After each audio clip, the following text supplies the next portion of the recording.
Hey guys, welcome back to the channel. I'm Combat Craig, and I want to throw this question on the screen here that I got. I recently did a video about hypertension, and the question is, what if the continuous medication lowers my blood pressure? Do I still get a rating? The answer is yes.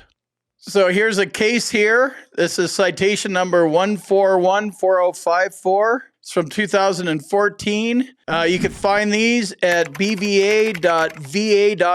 These are decisions these are claims that have been argued and adjudicated by lawyers. It tells you who did the arguing and all that kind of stuff, but I'm giving you the facts of the case here. A 10% rating for hypertension is assigned where the veteran has diastolic pressure that is predominantly 100 or more, or systolic pressure that is predominantly 160 or more, or where the veteran has a history of diastolic pressure predominantly 100 or more and requires continuous medication for control. So if this is you and this is your situation, then you get a 10% rating if you take medication to keep it under control. Going down here, a 20% rating is assigned for diastolic pressure that is predominantly 110 or more, or systolic pressure predominantly 200 or more. A 40% rating is assigned where diastolic pressure is predominantly 120 or more. A 60% rating is assigned where diastolic pressure is predominantly 130 or more. The higher the pressure, the higher the rating. And then if the medication keeps it under control, you're most likely going to end up with a 10% rating. Don't worry about it. You can file lots of secondaries. There's side effects from these medications. You can file a claim, secondary claim, for secondary conditions because of your hypertension. There's literally millions of them that you can claim. They have to be active in your body. You're going to need a current diagnosis, current symptoms, and a nexus. You're going to need to get that from a doctor. VA doctor will work. Private doctor will work. If those don't work for you, check out my med team. There's an email address in the description. And if you want to learn more about the VA claims process, check out my boot camp at combatcraig.com. So as we're going through here, it says the VA treatment records show the veteran is prescribed medication for hypertension and his blood pressure is currently under control. There is no showing of diastolic blood pressure that is predominantly 100 or more, or systolic pressure that is predominantly 160 or more. So when you're,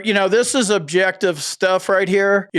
Just watch what you're saying, what you're doing, about how good you're feeling that particular day or moment, because this is all getting written down, and this is where they're going to go look at your VA treatment records. So they found all this stuff here. The VA examiner stated that the veteran did not have a history of diastolic blood pressure elevation to predominantly 100 or more. The veteran did not have any other physical findings, complications, signs, or symptoms related to hypertension other than a side effect of dry mouth from his medication. So there's that side effect right there. Dry mouth needs to be teased out into a diagnostic code, diagnosis, symptoms, nexus, is it rateable? Is it worth filing a claim for? So they spell it out right here in this document that here's one of the side effects, AKA secondaries.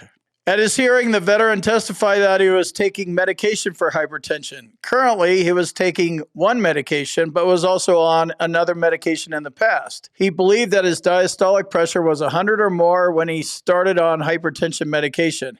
He was diagnosed at a private facility in October 2010 when he sought treatment for abdominal pains. And scroll through this because this may be a story that's very much like yours. The kinds of things that you've been reporting to the VA, the kind of symptoms that you have, and the kind of rating that you're going after. So these BVA decisions are a good place to look.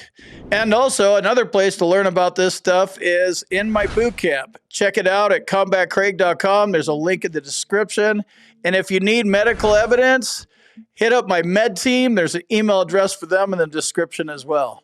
In coming to this conclusion, the board has resolved all reasonable doubt in the veteran's favor. So he won this one.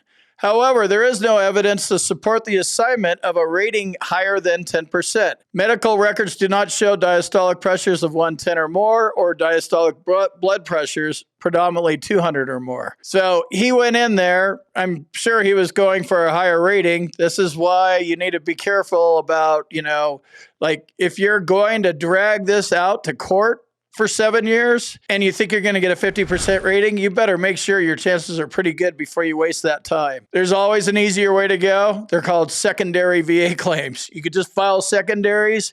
You get them adjudicated in 5 months, prove them, bing, bang, boom, moving on to the next one. You end up with the rating that you deserve, that you want. We fought for these benefits, right? We earn these benefits. This isn't charity or welfare or something like that.